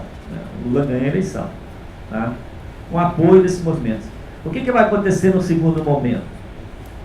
Então, e o terceiro aspecto que vem desse processo, dessa junção das centrais sindicais, vem essa ideia de você fazer uma lei de reconhecimento às centrais sindicais, já que não foi possível realizar uma reforma sindical. Segundo informações, a ideia era, vamos fazer a lei de reconhecimento, vamos dar 10%, mas depois o imposto sindical seria acabado e seria instituído uma taxa só negocial. Mas não foi, o imposto sindical não acabou e é ele que sustenta as centrais sindicais hoje.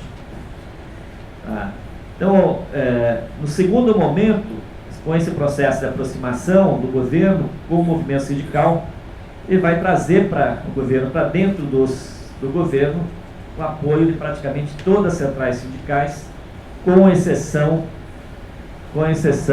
das centrais, essas dissidentes da CUT, né, ou dos agrupamentos que saíram da CUT em 2003, 2004, que é a Conlutas, a SP Conlutas e a Intersindical, né, que ficaram fora desse acordão. Tá? Então, todas as centrais sindicais vão apoiar o governo. Inclusive, o Lula vai dar o Ministério do Trabalho para a força sindical, nessa recomposição de base social, né? Então, para o PDT e tal, vai dar o Ministério do Trabalho para ele.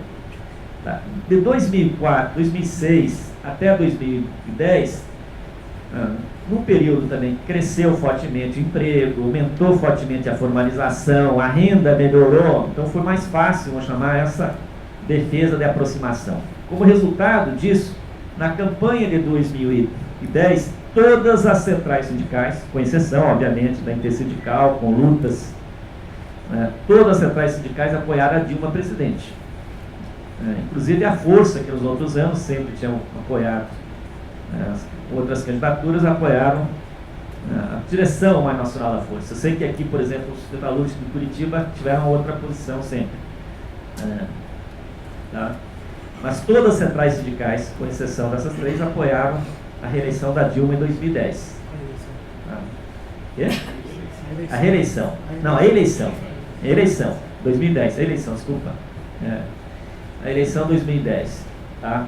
Então, ou seja, é um período em que a relação do movimento sindical com a presidência da República é muito estreita.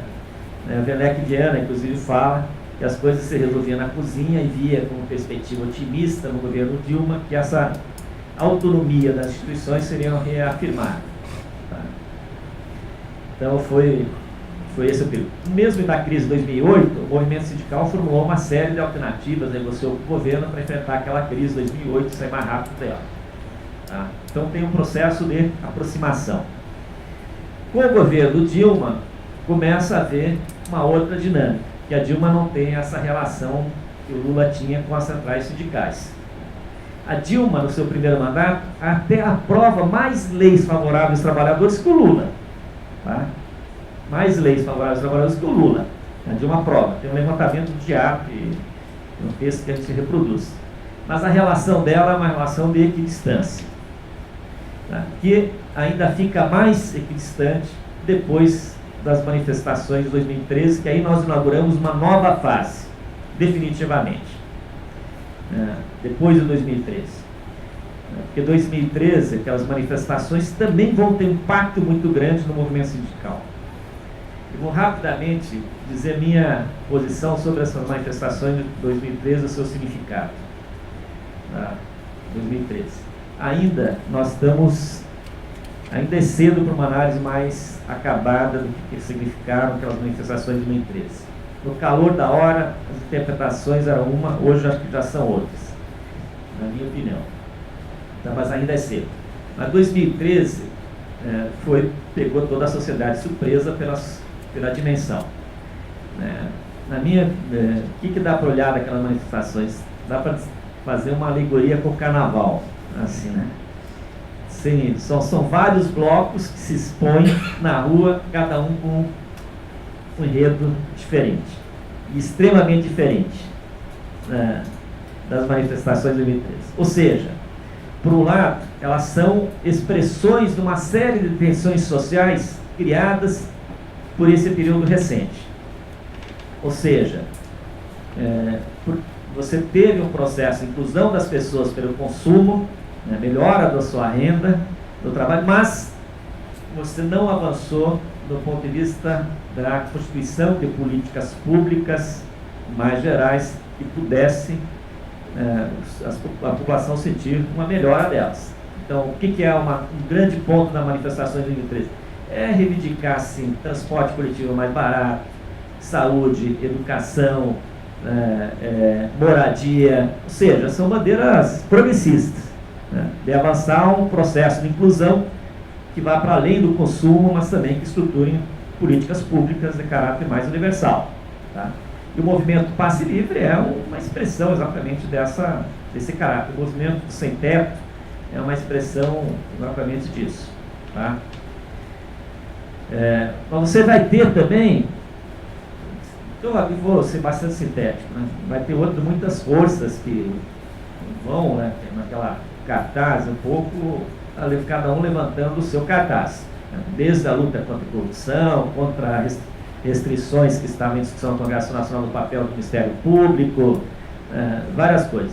Mas acho que como o movimento mais expressivo, que é a minha interpretação, como o movimento mais expressivo de massa, você também vai para a rua um segmento que estava com nó na garganta há algum tempo em função das mudanças que estavam acontecendo no país no período.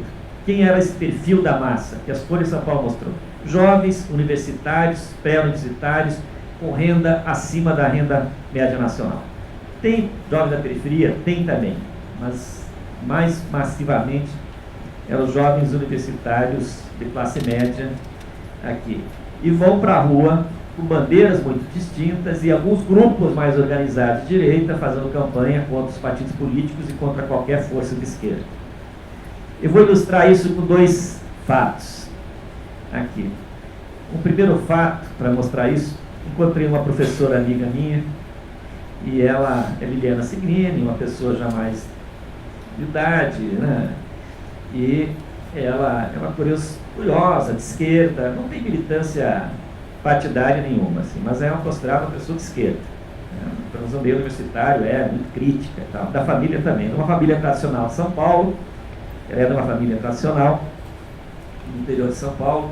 Daí ela disse, que ela foi, naquele dia que foi na manifestação em São Paulo, algumas coisas chamaram muita atenção dela. Eu também fui, mas eu não quero falar meu testemunho, achei o dela mais expressivo. Ela diz, a primeira coisa que eu estranhei, fui para a Avenida Paulista e vi a Fiesp toda decorada saudando os manifestantes. Eu que tenho uma posição fascista, aquilo me assusta. Tá? A segunda coisa, foi para a frente da Rede Globo, depois daquela, já era a 4ª manifestação, para a Rede Globo também saudando o protagonismo dos manifestantes. Aí fiquei mais estranho. Cheguei em casa à noite, minha irmã me liga e entusiasmadíssima aquela manifestação, né, entusiasmadíssima com a ação, o gigante acordou, só que ela, a última vez que eu tinha ido na rua manifestação, que ela tinha ido para a rua manifestar, foi em 64, na marcha Com Deus, pela Família, pela Liberdade. Tá. O setor mais conservador, falou, minha família, o setor mais conservador ficou super entusiasmado e foi para a rua com muito entusiasmo. Né? Então, ou seja, por isso que eu falo que tem vários enredos diferentes, com propostas muito progressistas, mas eu acho que na análise do caldo final, quem deu força para aquele caldo são setores que estavam se sentindo muito incomodados, né, com a corrupção, mas também muito incomodados com a perda relativa de status na sociedade. Né? Nós somos uma sociedade estruturalmente desigual. Essa coisa, você sabe com quem está falando, as diferenças sociais são muito claras dentro da sociedade, são muito fortes. E as políticas também criaram uma série de tensões. Elevar o salário mínimo, parece que é bom para todo mundo. Não é bom para todo mundo, viu? Não é bom para todo mundo. Quem compra o serviço mais caro fica incomodado. Só paga mais caro para o restaurante, para ter o jardineiro, para ter a doméstica, para ter isso, fica super incomodado. Mas agora a minha doméstica também tem carro, está ocupando a vaga, o aeroporto está cheio, né? Tem mais gente viajando, as rodovias estão cheias, tem mais gente andando de carro e tal. Então, para quem antes tinha dinheiro, que as ruas estavam mais vazias, também se sente incomodado. Né? E como essa coisa estava perdendo, claro que o discurso da corrupção fica mais forte, e esse outro discurso não se manifestou tão fortemente. Mas um dado dá para mostrar que esse discurso se manifestou. todos os colégios pré-vestibulares que preparavam os alunos e tal, São Paulo liberaram eles para ir para as manifestações. Meu colega que dava aula na faculdade privada, que a mensalidade mais baixa era R$ 3.500, também disse que todo mundo foi para as manifestações da turma dele. Por quê? Ninguém expressou que é favorável a uma sociedade mais desigual. Mas você criar uma sociedade menos de incorporação dos baixos, cria conflitos e tensões sociais muito grandes. Também, porque você mexe com o privilégio, com os status que são próprios de uma sociedade como a nossa. Então, por que foram? Qual é a motivação fundamental? Contra a lei das cotas. Seu mérito não estava sendo respeitado. Tá? Então, esse caráter mais conservador de manifestações, acho que ele ficou mais evidente ainda se a gente olhar o resultado das eleições de 2014. Antes disso, daí esse professor amigo meu, exatamente da faculdade privada, ele diz assim, me disse uma frase, ele é bem frasista, assim, que eu achei muito interessante. Ele diz, ele também é uma pessoa de esquerda, está mais moderado que a Liliana, que é outra professora, né, que é mais, tem uma posição mais crítica, social. Ele falou o seguinte, eu prefiro que esses meus alunos dessa faculdade privada estivessem no shopping e nas ruas estivessem os jovens mais da periferia, porque esses jovens na rua, levantando as bandeiras que levantam, não sei se ajuda nós a pensar uma coisa melhor para o país futuro. Né? Então, eu preferia ver que esses estudantes continuassem no shopping, deixar o povo para a rua. Ele falou essa expressão. Mas voltando, o que eu acho que dá para dizer que esse caráter conservador foi muito forte? Porque olhar os resultados das eleições de 2014, onde as mobilizações foram mais expressivas. Paraná, São Paulo foi forte. Por exemplo, os dois estados foram fortes. Pega os resultados eleitorais da esquerda. A Luciana Genro, em São Paulo, fez 1,8% dos votos. O pessoal conseguiu eleger um deputado. Por exemplo, tudo bem, o PT estava desgastado, mas a esquerda, a outra podia capitalizar. Não capitalizou. Não capitalizou. Ou seja, o resultado é que você tem um Congresso que é muito mais conservador do que o anterior.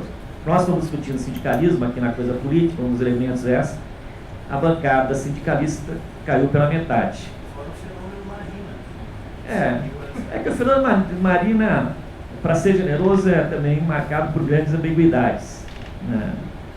Também por grandes ambiguidades. Aqui depois a gente pode conversar um pouco mais sobre a Marina, mas é um fenômeno de grande ambiguidade, porque ela herdou um plano. Tem uma das coisas, por exemplo, na questão aqui nossa, do trabalho, a Marina defendeu na campanha uma revisão do conceito análogo ao trabalho escravo, que é um negócio, assim, uma demanda estava no plano de governo dela, que é um negócio do agronegócio mais conservador, Dizendo que o trabalho escravo é aquilo que acontecia só no século XIX, quando toda uma redefinição mais contemporânea disso, defender isso é um negócio super atrasado, Tá?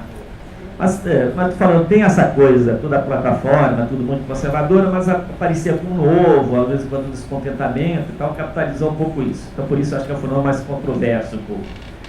Tá? Então acho que o resultado da eleição de 2014, por exemplo, expressou uma outra mais conservadora, claramente, do ponto de vista da sociedade em geral. O Paraná, eu nem sei direito o desempenho não tem uma análise do desempenho eleitoral como tem em São Paulo. Mas também, eu sei, os segmentos mais à esquerda perderam espaço, exatamente. Que é um discurso, exatamente. Então, se apareceu essas figuras aqui, de novo, em São Paulo o mais votado foi o Russomano, que é um radialista, conservador, São Paulo tem um fenômeno, um voto de protesto que foi interessante do nosso Tiririca. Mas viu, aqui um parênteses, mas se quiser se divertir, vale a pena olhar as propagandas do Tiririca, viu? É uma coisa bem engraçada aqui. É bem engraçado. Mas é um outro fenômeno, eu acho. Não é uma identidade claramente conservadora direita, tipo Francisquinho. É um fenômeno de marketing, de deboche da política, mas sinaliza também tem um significado, também no sentido de despolitização. Então o resultado de 2014 exatamente mostra isso, tá? Que é uma onda mais conservadora que vai se instaurando no país. E esse Congresso conservador é só nós observarmos qual é a agenda que o Cunha colocou em votação a partir do 2015. Né? Em todos os aspectos é uma agenda muito mais conservadora. Tá? E o que nossa relação aqui? O movimento sindical, depois dessas manifestações, tenta reagir, chama uma manifestação para colocar a questão do trabalho na agenda. Faz uma manifestação com 15 mil pessoas, mas eu achei ela fraca em julho de 2013. E uma parte importante das mobilizações de 2013 daquela juventude diz, partidos, sindicatos são instituições velhas e não nos representam. Né? Então tem uma crítica contundente aos sindicatos. E a instituição sindicato, assim como todas as instituições políticas, perde credibilidade à sociedade brasileira. O Corpo de Bombeiros perdeu 11 pontos percentuais de credibilidade depois das manifestações. O movimento sindical perdeu também 15 pontos de credibilidade depois das manifestações. Todas as instituições, partidos políticos, Congresso Nacional, governo, mesmo os governos conservadores também, alguns perderam força dentro da sociedade brasileira. Tá? Perderam força. Então, eu acho que entra uma onda conservadora, e essa onda conservadora entra em 2016. O movimento sindical começa a se dividir muito mais, tem uma parte importante que já vai apoiar Marina, outra parte vai apoiar o Aécio na eleição de 2014, outra parte vai apoiar a Dilma, não acho nem tanto por entusiasmo pela Dilma, mas com medo que o Aécio, o que significava a eleição do Aécio. Né? Então, o movimento sindical vai se dividir muito diferentemente da eleição de 2010. Tá? Obviamente que a intersindical tem mais proximidade, uma das intersindicais tem mais proximidade com o pessoal, apoia o candidato pessoal, assim como o SP com lutas apoiou o Zé Maria, né, para presidente da República. Tá? Mas tem um racha. Mas não só tem um racha, como a opção da Dilma após a eleição é assumir uma agenda mais conservadora, a agenda dos setores que perdeu a eleição conservadora, do ponto de vista da política econômica, que vai ser um desastre total, porque, por um lado, ela perde sustentação em quem lhe apoiou, e, por outro lado, não conquista os setores mais conservadores porque não confiam nela. Né? Então, se fragiliza ainda mais politicamente e faz uma política que vai ser desastrosa do ponto de vista econômico e político. Então, 2015, nós vamos viver um período que combina a crise econômica, a crise política, e o movimento sindical tem uma posição de crítica, uma parte importante do movimento sindical tem uma posição crítica a Dilma, do ponto de vista das suas políticas, da política econômica, do ajuste fiscal em particular, mas defende a democracia e a contra-impeachment. Outra parte do movimento sindical, mais a força sindical por um lado, com lutas por outro, vão defender também o impeachment da Dilma, né, como sair da crise. Então tem dois agrupamentos que vão defender o impeachment. E outra parte importante dos movimentos sociais que vão defender, fazer crítica, mas defender a democracia e defender não ao golpe. Talvez é isso, né? Não ao golpe. Então você tem um racha no movimento sindical. Mas o movimento sindical em 2015 também vai apresentar, 2015, apesar de você vai apresentar uma outra novidade mais geral, e com isso essa parte aqui, mais dimensão política, vou concluindo. O movimento sindical em 2015 vai mostrar uma certa capacidade de mobilização igual a que teve em 2001, principalmente na reação à terceirização. Eu falei no começo que as centrais foram pegas de surpresa pela reação das redes sociais contra o PL 4330, todas elas. Eu falei no começo que elas foram pegas de surpresa. Mas, em colocar em votação o PL 4330, abriu uma oportunidade para o movimento sindical se reconectar com parte da sociedade. Tá? A partir do dia 15, daquelas manifestações que fiz referência, de 15 de abril. Se abriu a possibilidade de se reconectar com a sociedade. E o movimento sindical fez manifestações muito expressivas em 2015, envolvendo muita gente, como eu já falei anteriormente. Então essa é uma novidade. Tá? Por outro lado, as mobilizações mais intensas foram os setores mais conservadores. Tá? Foram as manifestações de março, abril e agosto, né, de 2015, que são manifestações muito expressivas, não podem ser ignoradas. E, juntando todo mundo que é descontente, mas juntando fundamentalmente todo mundo que é de direita. Né? Desde os defensores do golpe militar até outros setores que queriam uma sociedade extremamente liberal, né? Sem ter Estado, sem ter nada. Tá? Então você tem... mas o próprio movimento social, especialmente o Movimento Sem Teto, a liderança do Boulos aparece como figura bem expressiva no cenário nacional.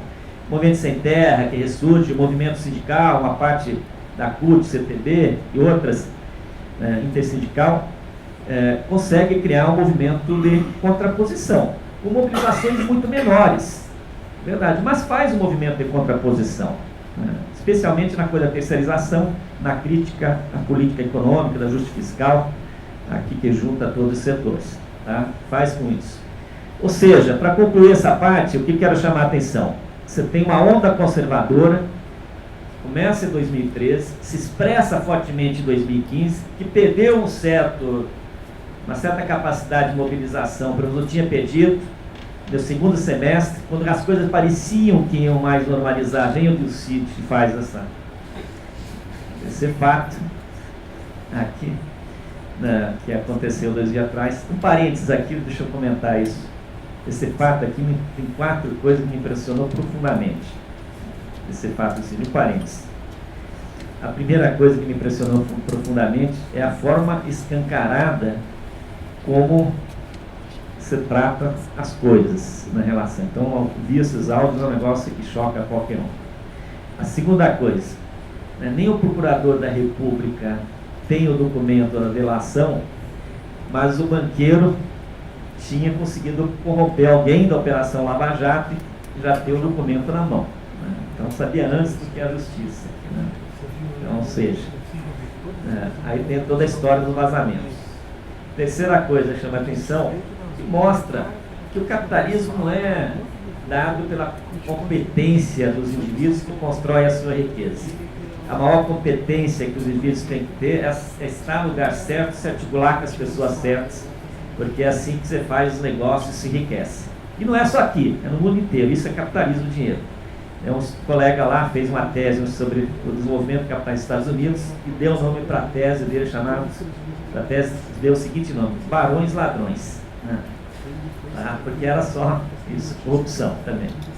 Tá? É dinheiro, capitalismo de dinheiro é corrupção. Tá? E a quarta coisa é a fragilidade desse Congresso Nacional, né? Que é um negócio vergonhoso. Né? O Congresso não está à altura de pensar o jogo do país, né? Especialmente o Senado Federal. Tá. Mas, fechado o parênteses, voltando à nossa questão, vou concluir essa parte, para a gente logo concluir, já vou ser bem rapidinho, concluir a fala, para a gente abrir para o debate. O que eu quero chamar a atenção é o seguinte: tem a prevalência de uma onda conservadora, mas ao mesmo tempo tem sinais que são surpreendentes do ponto de vista da sociedade e que não são conservadores, pelo contrário, são progressistas. Tem sinais evidentes. Eu queria citar 3 sinais evidentes. O primeiro eu já expliquei, só vou citar, que foi a reação popular contra o PL 4330. Eu achei foi surpreendente. O segundo sinal, o apoio da sociedade paranaense à greve dos professores, né? Uma sociedade conservadora como a nossa. Isso é muito expressivo. Em terceiro lugar, eu acho que isso vocês podem comentar mais do que eu. Em terceiro lugar, é essa ação dos jovens de São Paulo ocupando as escolas. É uma coisa surpreendente, esse movimento super organizado de jovens que estão buscando discutir as questões mais gerais da sociedade. Estão dizendo: queremos educação, não queremos a privatização da educação, e colocando em xeque uma política educacional do Collor, do Alckmin e do Beto Richa, que também tentou implementar a mesma coisa aqui, mas acabou voltando atrás. Mas é surpreendente. Então, ou seja, você tem sinais contraditórios em relação a isso. Tá? Mas o movimento sindical, e isso é a última coisa que quero chamar a atenção, são os 3 períodos. O movimento sindical, aqui, precisa também prestar atenção àquilo que aparece de novo na sociedade brasileira. Tá? Então, boa parte do movimento sindical, aqui, se tornou mais burocratizado, conduz as lutas dentro de parâmetros muito estreitos, né? E tem um processo de institucionalização que fez com que ele perdesse vigor, para não ser mais enfático. Outra parte do movimento sindical, com toda essa manutenção, continua usando o sindicato simplesmente para se beneficiar, né? Para beneficiar as suas lideranças mais próximas, né? Ou seja, uma parte importante do movimento sindical está desconectado do que é a realidade dos trabalhadores. Por isso, aquelas 2 primeiras figuras, que acho uma coisa importante. O sindicato em que a base passa por cima da direção, significa que essa direção está muito distante da base. Não está percebendo ou entendendo. Tá? Então, existe espaço de certa organização e esse movimento sindical não está percebendo isso. Isso se reflete, eu acho, na perda de confiança da instituição sindicato na sociedade brasileira, como é o primeiro quadro que está colocando aqui. Tá? Aí, a perda de confiança grande, né? Em 2005 era 62%, cai para 44% em 2013. Cai muito fortemente a confiança na instituição sindical. Tá? Então, falando com isso, greves aumentaram, tem coisas, mas o movimento sindical perdeu a condição de vocalizar as bandeiras mais amplas da sociedade. Né? Perdeu essa condição. Ou seja, a condição de ser uma agência que fosse capaz de reelaborar o discurso para criar uma frente que coloque as questões do trabalho de forma prioritária na agenda nacional. Tá? E aí, o movimento sindical acho que tem que ter consciência desse seu problema. Tá? Desse seu problema. E uma das formas de enfrentar exatamente isso é buscar se articular com outros movimentos sociais. Historicamente, na sociedade brasileira, o movimento sindical sempre se considerou uma escada acima dos outros movimentos sociais. Né? Estabeleceu uma certa hierarquia, que vem desde os anos 70. Então, o movimento sindical é mais importante que o movimento da moradia, se acha mais importante, é verdade, tem mais estrutura, e quando quer buscar aliança com esses segmentos, busca sempre uma aliança dentro da sua perspectiva, das suas bandeiras, e tem dificuldade de fazer uma aliança mais horizontal, de igual para igual, com esses movimentos. Então, acho que isso é um desafio que o movimento sindical está colocado, de estabelecer, de ser mais horizontal na relação, fazer uma relação de igual para igual com outros movimentos sociais e aprofundar isso. Por quê? Porque a força do movimento sindical não está só na sua capacidade de organizar a categoria, de reivindicar as coisas. A força do movimento sindical vem se você conseguir produzir na sociedade um certo protagonismo em que as questões do trabalho começam a aparecer com força. Porque isso vai refletir em cada uma das categorias e o movimento sindical vai ter mais capacidade de obter conquista. E porque também grande parte dos problemas que afetam os trabalhadores não são resolvidos no âmbito da categoria, por melhor que sejam os sindicatos, são resolvidos na política econômica que se adota no país, são resolvidos na legislação de proteção social que se adota no país, são definidos no Congresso Nacional, são definidos na política. Então tem que buscar aliados com outros movimentos sociais para poder recuperar o seu protagonismo na sociedade. Eu acho que essa aliança com o movimento social, por isso essa atividade conjunta, a gente tem que valorizar, porque a gente tem que se aproximar para somar esforços. Num contexto que é difícil, que é adverso. Tá? Então, portanto, a minha conclusão aqui são duas. Primeiro, o movimento sindical perdeu protagonismo na sociedade, apesar de ter uma série de conquistas novas nesse período. Tá? E o movimento sindical precisa se renovar. No século XIX para o século XX, quando teve a segunda Revolução Industrial, tinha um debate se os sindicatos acabaram. Vou terminar com a mesma coisa que comecei. Os sindicatos acabaram, os sindicatos não têm futuro. O que aconteceu? De fato, o tipo de sindicato acabou. O sindicato de ofício, esses sindicatos que defendiam os trabalhadores mais qualificados, sumiu. E surgiram os sindicatos por setor econômico, aglutinando todos os trabalhadores daquele setor, como base principal, falando dos países centrais, com diferença de estrutura muito grande para país para país. Tá? Os sindicatos, surgiram os sindicatos. E esses sindicatos se fortaleceram e tiveram grande protagonismo durante parte importante do século XX, no sentido de ampliar direitos, de ampliar a proteção social, de ampliar a democracia e de, de criar uma sociedade mais civilizada. Tá? Então hoje o movimento sindical continua sendo uma instituição extremamente importante, porque nós continuamos numa sociedade capitalista onde a relação capital-trabalho continua prevalecendo, a luta de classes continua existindo. Só que o movimento sindical também precisa se atenar para ver o que existe de novo, porque ele também é exigido dele uma renovação, uma ousadia de implementar novas práticas. E simplesmente reproduzir o que está acontecendo pode até ter dado certo na categoria em algum momento, mas do ponto de vista geral, de ocupar um espaço importante na cena política nacional, de ser protagonista, como foi já no passado, esse movimento sindical tem que rearticular de novo suas forças. Ou seja, o desafio é mesmo do movimento sindical buscar se reinventar, e se reinventar não é uma coisa fácil, não é uma coisa que se resolve fechando 3, 4 pessoas na sala e vendo que projeto, se resolve com muita discussão, com muito debate, conhecendo muita história, mas também com muita ação e com muita ousadia de inovar em novas práticas sindicais. Tá?